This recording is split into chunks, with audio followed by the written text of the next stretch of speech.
All right. We are on Rockford Reading Daily, Episode 3, Day 3. We are continuing to read Have Black Lives Ever Mattered by Mumia Bu-Jamal. Excuse me, sorry about that. I had an incoming message about something very important that I've been waiting to get a message about. So sorry for my distraction there. My name is Leslie Roth. I'm a member of the May 30th Alliance. The May 30th Alliance is a direct action organization located in Rockford, Illinois. We are going to begin reading the passage entitled Legalize Police Violence out of Have Black Lives Ever Mattered by Mumia Bu-Jamal. This is a little rough introduction, but all right, let's try this. Quote, when a gang member is beaten by persons unknown in a mixed neighborhood and the black gangs begin terrorizing whites, it is called racism. A bunch of cops can ride through black neighborhoods all day, beating ass, and call it law. When a bunch of blacks beat one of these cops' ass, it's called mob violence. End quote. John Africa. A young woman, engulfed in a diabetic coma while sitting in her car, is repeatedly shot by a corps of cops who say they are threatened by her. Taisha Miller of Riverside, California becomes a statistic. A young man sitting in his car in North Philly is surrounded by a phalanx of armed cops whose guns are pointed at him from all points. He is ordered to raise his hands. When he does so, he is shot to death by one of the cops, who insists he thought he saw a gun. The 18-year-old is unarmed. Dante Dawson becomes a statistic. An immigrant from the West African nation of Guinea comes to America, taking an apartment in New York's Bronx borough. When 4 NYPD cops approach his door, reportedly because of a suspected rape, he was not the suspect. He is shot at 41 times. 19 shots hit him. Amadou Diallo was unarmed and will never return to West Africa. In case after case after case, in city after city, from coast to coast, such events arise with alarming regularity, worsened by the realization that, in most cases, cops who have committed these acts, which if committed by others would constitute high crimes, will face no serious prosecution, if any prosecution at all. They are, the corporate media assures us, quote, just doing their jobs, end quote, quote, under an awful lot of pressure, end quote, or, quote, in fear, end quote. And therefore are justified in what they do.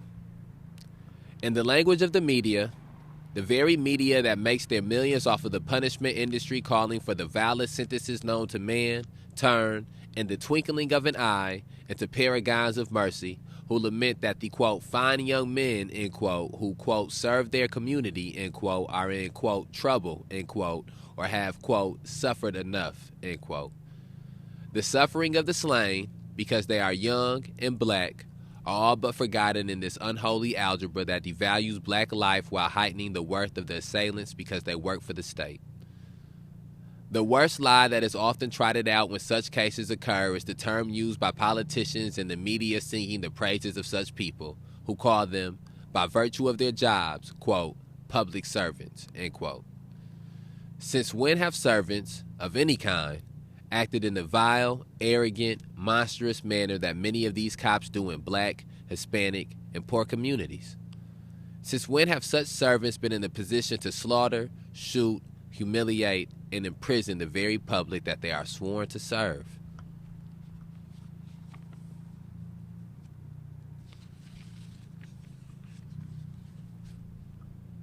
They are servants, if at all, of the political structures of which they are a part, not of the people.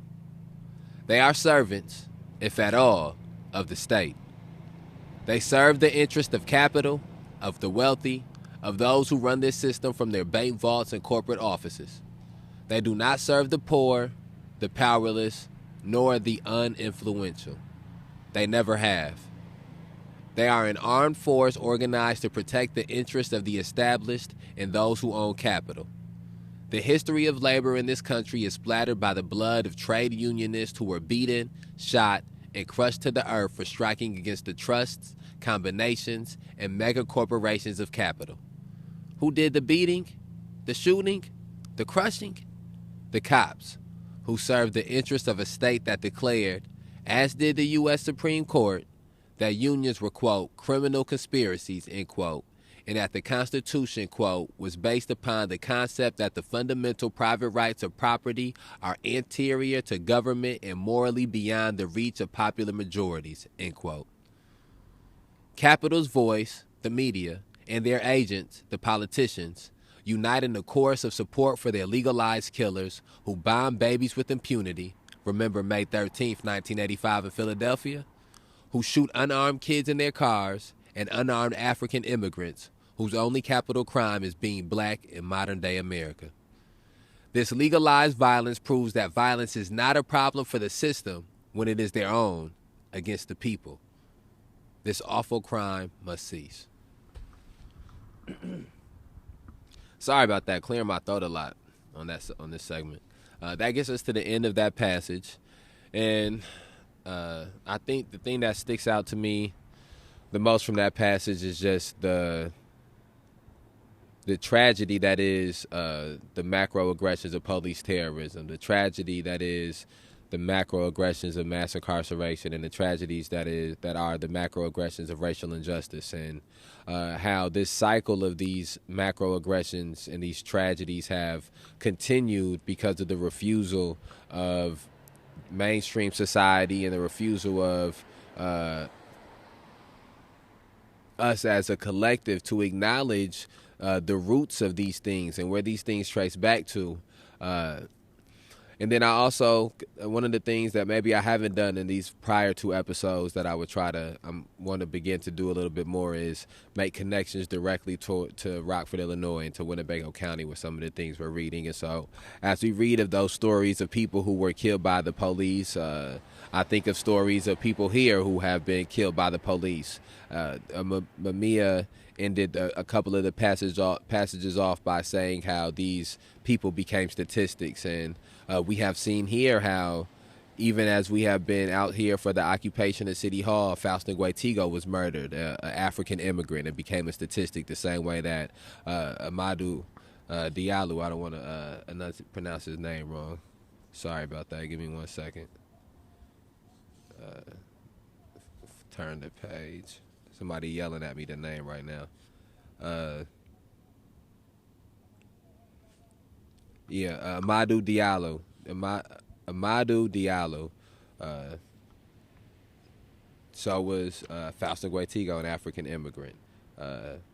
18-year-old unarmed Dante Dawson was a statistic. 18-year-old Logan Bell here in Rockford, Illinois became a statistic. And so these issues we have to do a better job of dealing with. And I think it's important to put the names and the faces and the stories to these macroaggressions to humanize the people who have went through these things. Another one of the things that's pointed out in this chapter is how the police officers who execute these people, who kill these people in the community, they are looked at as either heroes or sympathetic figures. One of the things that happened recently, I read a story of a young woman. Her child died in her cell when she was given after she had gave birth, shortly after she gave birth, and the young woman whose child died was not given any therapy or counseling, but the correctional officers who were there when her child died were given therapy and counseling. One of the things that's happened here is last summer the chief of police talked about how when Tyrus Jones was shot, how it was draining or traumatic or difficult for the police officer who had to do the shooting, and how the mayor of the city spoke about how it's hard for police officers who have to deal with these shootings and who do these shootings. And so I think that the main thing I just sort of want to point out is that false idea, that false narrative that gets pushed by the state And the media is the medium in which they use to push these false narratives. And these things have happened for so many years that people automatically, point people out. I say this to people all the time, that when two civilians shoot each other, or the civilian shoots another civilian, the victim is the person who is first empathized with. And people ask, how come this person did this to somebody else? But when the situation becomes altered, and it's not two civilians and it's a police officer or some violence worker, or it's the state entity and a civilian, and the state entity or the violence worker or the police officer shoots the civilian or kills the civilian, the responsibility becomes on the victim to have done something different. The question becomes, well, what did they do to get shot by the police officer, or did they get shot by this person, who is employed by the state or is a violence worker? And I believe until we get to a point where we begin to ask the same questions that we do when two civilians interact with each other, that we do when a police officer interacts with a civilian, until we get to that point, we cannot truly begin to try to absolve ourselves of police terrorism, mass incarceration, or racial injustice, and we can't begin to try to absolve ourselves of these macro aggressions of police terrorism. So we have to begin to change that narrative and to become empathetic for the people who are killed by these police officers who become victims of the state. Okay, let's move on to the next passage. The Folly of Calling the F.B.I., April 18th, 1999. Quote, "When are you black folks going to throw off the killers that are jailing you for murder?" End quote. John Africa. When black folks are beaten down by cops all around the United States, and when they are shot down in their cars, as in the cases of Dante Dawson of Philadelphia, or Malice Green of Detroit, or the beautiful young sister, Taisha Shanae Miller, who was shot more than 15 times in her car in Riverside, California recently, we can go on and on. One of the first things that many black leaders do is to announce that they are asking for the FBI to come in to, quote, solve, end quote, the case. What such an announcement means, of course, is that they recognize that the local police are in no position to meaningfully investigate such heinous crimes, as their interests are in protecting, quote, their own, end quote. But why the FBI? Such a call sounds strange when one considers that the FBI played a significant and openly oppressive role in the history of African American struggles for freedom in America, and they were deadly enemies of such leaders as Martin Luther King Jr., Malcolm X, Marcus M. Garvey, and of such groups as the Black Panther Party, RAM, the Student Nonviolent Coordinating Committee, the Republic of New Africa, and the like. In truth, the history of the FBI shows that they have waged a secret war against black America, and frankly, it seems counterproductive to look to them for relief from other state forces who are waging a part of their long, white supremacist war against black folks. James Foreman, the former head of the Student Nonviolent Coordinating Committee, after being beaten by white supremacists and Klansmen while demonstrating for civil rights throughout the South, constantly requested FBI protection from the violence. Instead, they would turn up every time he was beaten, stand by, and take notes, never stepping in any of the violence, but instead helping to gather dirty and derogatory personal information on civil rights workers. He finally concluded that the FBI was a part of, quote, the governmental structure, end quote, and were, in effect, quote, the enemy of black people, end quote. Foreman noted, "We did not say it that way in 1963, but we did know that the FBI was a farce. It wasn't going to arrest any local racists who violated any and all laws on the statute books. Instead, it would play a game of taking notes and pictures.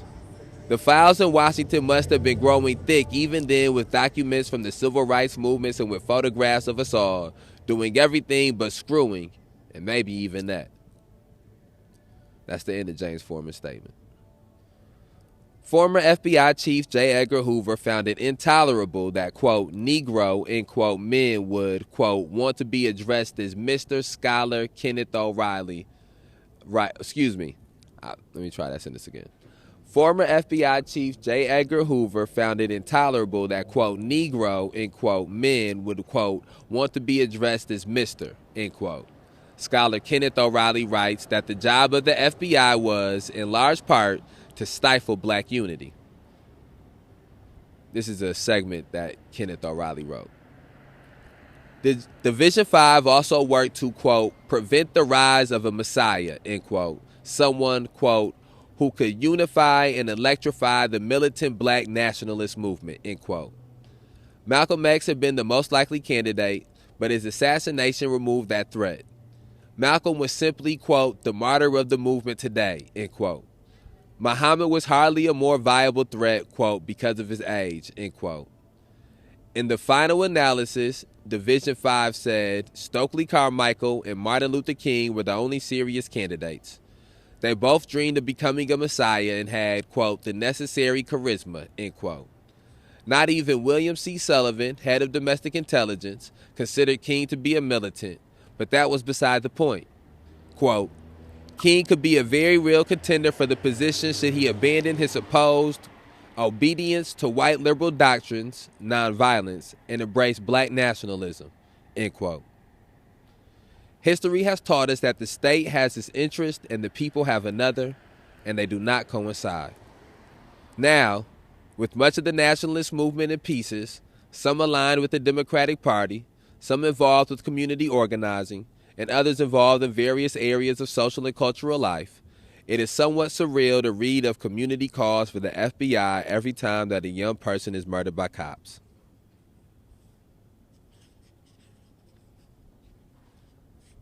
Since when are they the solution?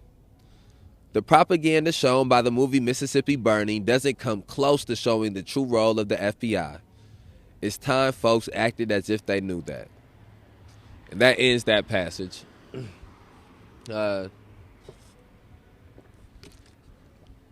My fault. I'm going to get a swig of my coffee. Burning the late night oil tonight.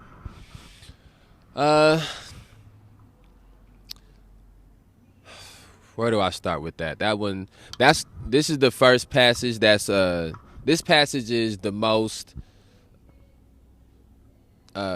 it's the topic that is the furthest away from some of the things that we have already been talking about, but it still is definitely 100% tied together in it, and they can't be separated. So I think that the main thing that I come away with after reading that passage is the fact that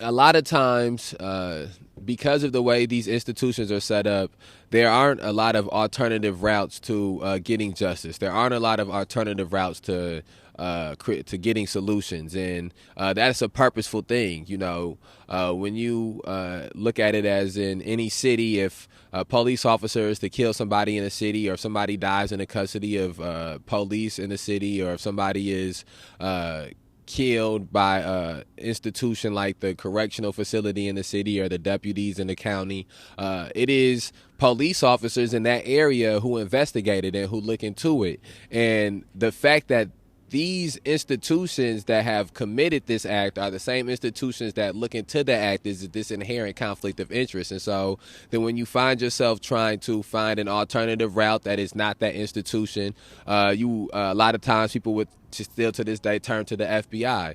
And in truth, the FBI is still an extension of this same institution. And so you end up with the same conflict of interest that exists. And also inherent in that is this idea that sometimes people have that the FBI or even sometimes the court system, that some of these systems, because they aren't directly the police, that their interests are separate from what the institutions of policing interests are. And unfortunately, that's not true. The institution of policing is a branch that is connected to institutions like the judicial system and institutions like the executive branch, and all of these things serve the same interest. They serve the same capital interest. And when we when we understand those things and when we understand the history of some of these institutions like the FBI, the history of the institution of the FBI, as they pointed out in here, is steeped in racism. The history of the institution of the FBI is steeped in being adversarial towards black people, being adversarial towards freedom struggles. And so when you have that type of understanding, it puts you in a position where you're less likely to reach out to some of those institutions for solutions. You give me a second. You can keep it down just a little bit for me. Sorry, it's recorded. Okay, so let's pick up back here. Where is the outrage? Again, we're reading Have Black Lives Ever Mattered by Mumia Bu-Jamal. We outside, so, come with being outside. All right, let's continue reading. Where is the outrage? 1999. Quote, black people have begged, prayed, petitioned, and demonstrated, among other things, to get the racist power structure of America to right the wrongs which have been historically perpetrated against black people. All of these efforts have been answered by more repression, deceit, and hypocrisy. City Hall turns a deaf ear to the pleas of black people for relief from this increasing terror. End quote. Dr. Huey P. Newton. The much ballyhooed recent event held in the Meadowlands, New Jersey, a benefit concert for this writer's legal funds by Rage Against the Machine, the Beastie Boys, Bad Religion, members of Chumbawamba, and Black Star, has become the food for many, a newspaper or radio station, hungry for the stuff of spectacle. The musicians were assaulted by a litany of complaints and were vilified by police and their political agents on the basis that for such musicians to dare speak out in the interest of fairness and justice for a man encaged on death row was some kind of violation. Politicians raged and spluttered and lamented that the First Amendment to the U.S. Constitution would not allow them to stop the proposed concert. Why should that so very hallowed constitutional principle hold when the players wanted to play, but be ignored when the young people and organizers wanted to pass out or sell information? How special is the First Amendment? It isn't. To the brave and principled groups that dare to play despite the bared fangs of the state's hostility, we must all send our salutes and our kudos. They have done something that was truly remarkable. To the state, we must send our hisses and wonder at their strange sense of selective outrage. When a group of young college students were en route to Central State University and were shot by a cabal of New Jersey state troopers after being stopped on the New Jersey Turnpike, where was the outrage? When young men are shot by cops in the streets of Newark, Camden, Elizabeth, Asbury Park, or any other city where black people live, where is the outrage? When there is monstrous disparity between the state's funding for students of impoverished families in Camden and the children of wealth and means in Princeton at primary and secondary levels, where is the outrage? When those charged, quote, to protect and serve, end quote, fired more than 40 shots at unarmed man, Guinean immigrant Amadou Diallo, while he is standing in his Bronx doorway, after which the state's propaganda forces, the white supremacist press, called for, quote, calm, end quote, and a, quote, wait and see, end quote, attitude, where is the outrage? Given the recent attacks on black folks and the poor around the nation, who are the unarmed victims of militarized police power and who are blown into oblivion by the police with utter impunity, where is the outrage? If one examines these and other instances, one finds that there is no outrage, for it is not outrageous to the political and economic elite when black and poor people are summarily executed by the state. This is exactly what it is to be expected. It is nothing exceptional. It is their warped status quo. When the system kills blacks, there's no outrage, for it has been normalized by centuries of white enslavement, terrorism, and injustice. Such violence is simply the accepted way of how things are. When people stand up to this system, when they unite against the morbid forces of death, the media will bay, quote, outrage, end quote, while their real fear is the potential unity of the people. For it is in the media's commercial interest for the population to remain atomized, isolated, and divided against each other. The unity of the people is the greatest weapon against the silence, fear, and oppression imposed by the system. Our unity, as communities, networks, and movements, is so important. Therefore, our unity is attacked. What makes the Meadowlands incident remarkable is that it occurred in the face of vicious, unprincipled, and naked attacks against all of those on death row, not just one man.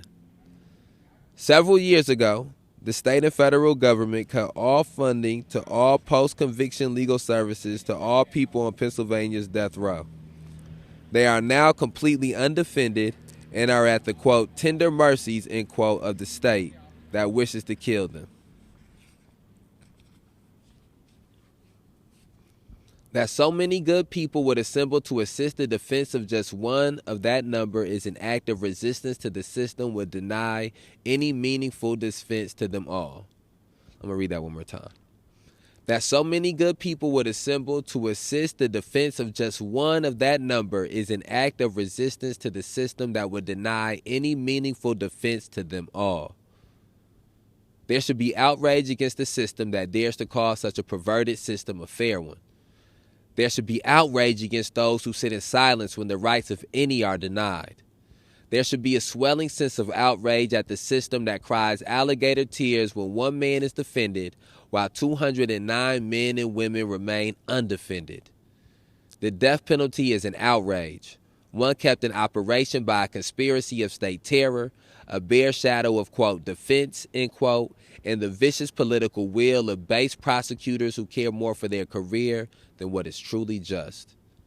It is an outrage, isn't it?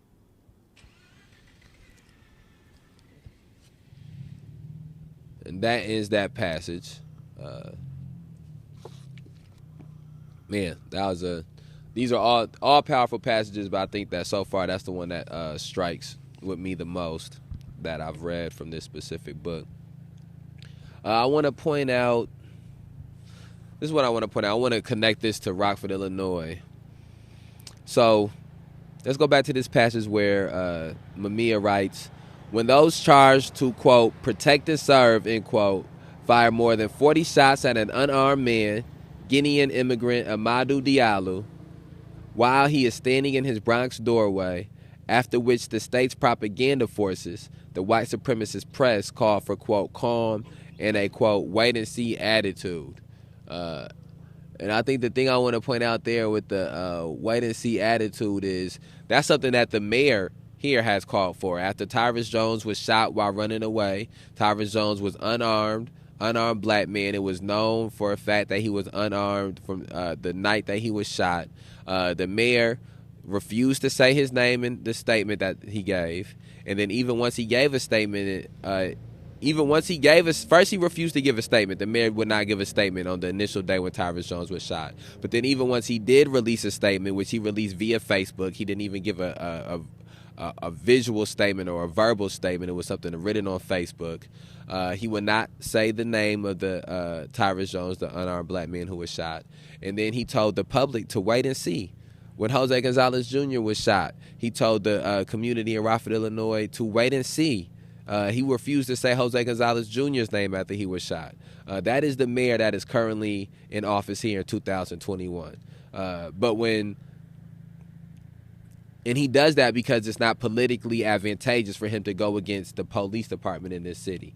Because it's not politically advantageous for him to challenge the racist ideology that says it's okay to shoot black people when they're running away, that it's okay to shoot Mexicans while they're running away, or shoot Latinos while they are running away. That the lives of people of color are as not of much value as the feelings and the emotions of these police officers, or the perspectives or the perceptions of these police officers.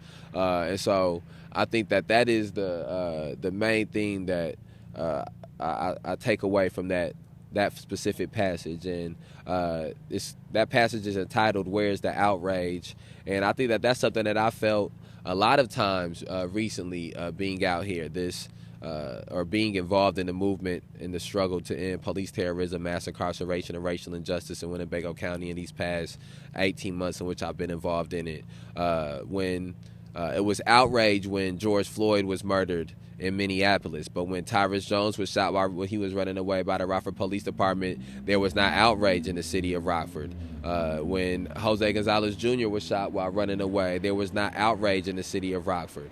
When Faustin Guaitigo was murdered inside of his home, it was not outrage in Winnebago County. When Denzel Duvant was assaulted and beat at the hands of Dominic McNeese and multiple other police officers, there was not outrage here. And I think that part of tapping into that outrage and experiencing and feeling that outrage is being aware that that something is outrageous, is being aware that that the thing that something unjust has happened, and what the mainstream society does, and what this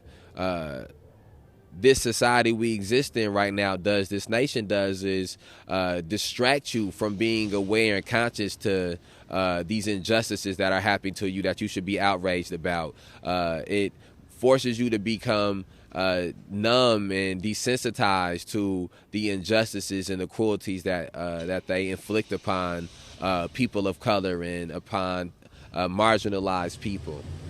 And so those are just some of my takeaways. And like I said, I've said before in previous episodes of the Rockford Reading Daily podcast, we want to be reading these things and and comprehending them and digesting them and being able to cross-reference them with things that are happening here and with other pieces of literature that we've read, not just arbitrarily reading it or listening to these things to say that we read it and listened to it, but to actually use this as a measurement of growth and of growth of thought and growth of ideology and measurement of evolution of thought. Okay, let's move on to the next portion. What is the 4th of July for? June 19th, 1999. Quote, when we were the political slaves of King George and wanted to be free, we called the maxim that all men are created equal, a self-evident truth. What up, what up, what up, what up? What up, man? Quote, when we were the political slaves of King George and wanted to be free, we called the maxim that all men are created equal, a self-evident truth. But now when we have grown fat and have lost all dread of being slaves ourselves, we have become so greedy to be masters that we call the same maxim, quote, a self-evident lie, end quote. The 4th of July has not quite dwindled away. It is still a great day for burning firecrackers, end quote. Abraham Lincoln.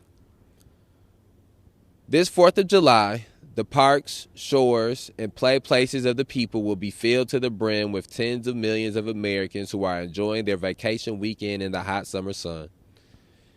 It is truly a holiday and nothing else. But what does it celebrate? We are told from our infancy that this date celebrates the blessings of freedom and liberty from oppression. While this claim is repeated year after year, the truths taught us by bitter history reveal a long legacy of oppression, repression, and death. The history of this country is rife with the foul execrance of racialized human bondage and enslavement. Until the addition of the 13th Amendment, the word slavery was absent from the very text of the United States Constitution. Former President and Counsel for the Amistad, John Quincy Adams, made that point plain. Quote, the words slave and slavery are studiously excluded from the Constitution.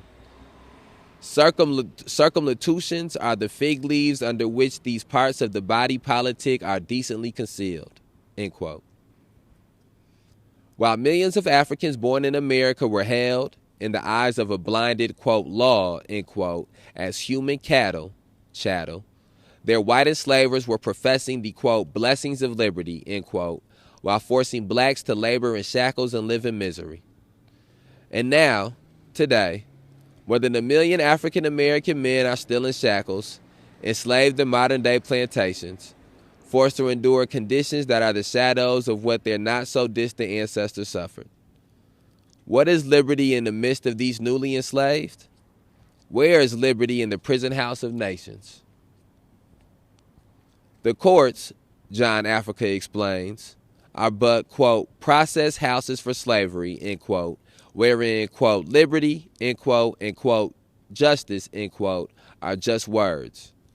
Their practice is unfreedom, and that is the underside of the American way. How is it that there are hundreds and thousands of new cells being built every few weeks in the land of the free? Because this is not the land of the free, but of the imprisoned and the repressed.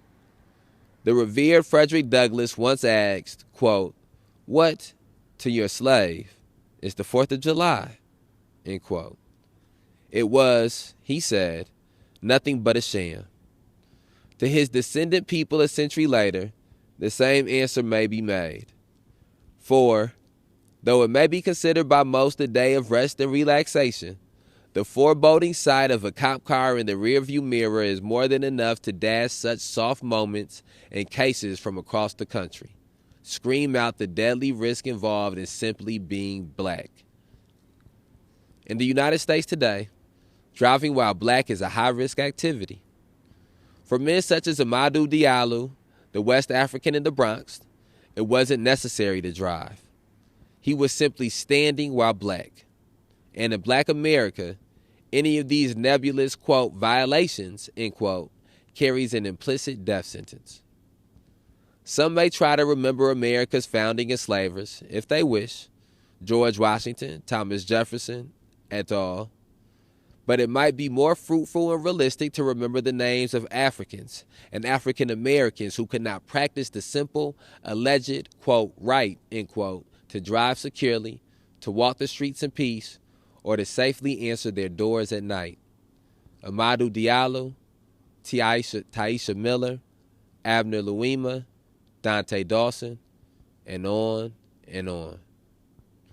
No doubt, their loving families will all have somewhat subdued celebrations of America's Day of Liberty on the 4th of July. For millions of American citizens, that day may only bring somewhat slight respite, for too many black families are trapped in the prison of poverty.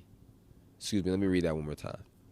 For millions of American citizens, that day may only bring somewhat slight respite, for too many black families are trapped in the prison of poverty.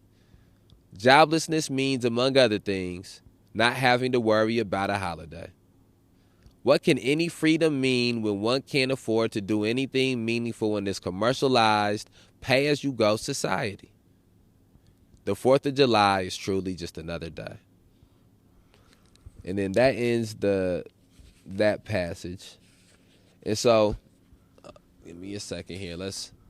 I'm going to give a reflection on that passage as we've done for all these other passages in this great book by Mumia Bu-Jamal entitled Have Black Lives Ever Mattered? But first, let me check the time. I think we had like 20. Oh, we had 37. We had 37 minutes. So let me give a short response to that passage, and then we're going to wrap this Rockford Reading Daily up. So I think that the main thing, not the main thing, but the first thing I should say that sticks with me after reading that is some of the traditions and some of the holidays that exist in this society, that exist in this country, and how many of them are rooted in colonialism and rooted in racism and rooted in capitalism, and how a lot of them have even just ballooned to this like illogical place, you know. 4th of July is a holiday that, 4th of July is a day that as a young kid, when I was too young to have my own thought pattern or my own ideology, I family members I celebrated with family members and celebrated at school and celebrated by going out and partying or somebody having a barbecue or being happy to be off of work. And again, that's part of how this society works, is that you surface level. Everything is all surface level, and on the surface level, the 4th of July is this harmless day that you can get off of work and You can be able to be with friends and family, but when you look beyond that surface and look deeper into the surface, you see the capitalistic roots that are entwined into the 4th of July. You see the genocidal roots that are entwined into the 4th of July, as they were, this is proclamation of independence on a land in which they were already inhabitants, in which they were already native peoples that were being, at the same time that this celebration or this date was being set. These people were having a genocide being enacted upon them. This date is entrenched in slavery. At the same time that these documents were being written, that this day was being celebrated, even the specific men who wrote these documents were slaveholders. Thomas Jefferson was a notorious slaveholder, had over 700 slaves. He raped his slaves, had children with his slaves, enslaved his own children. And we have schools named after Thomas Jefferson, and George Washington was a racist. These were all people who engaged in institutional. They helped to create the original institutions of slavery. And that's why we have to look deeper at some of these things. And I believe the same thing goes for Thanksgiving and for Christmas and for all these multiple holidays that we have to begin to look at. What do they exist as now, and what are the roots of them? And are those things that we think should be celebrated and things that we think should be that are our values to hold in a high regard? And again, a lot of the things that we're touching on in some of these Rockford Reading Dailies from reading this Mumia Bu-Jamal book are quick points on things that have to be wider and much longer discussions. But again, we're putting these out daily for anybody who wants to begin. So every day that somebody can have an opportunity to begin to wage the revolution in the level in which they exist, and so that every day somebody can have an opportunity to continue further in the revolution, waging the revolution in which they exist. And we all go, this is a journey we all going through together. So I'm going to wrap this one up. Be sure to share this on whatever platform you're listening to it on. Thank you for your time, and we outside.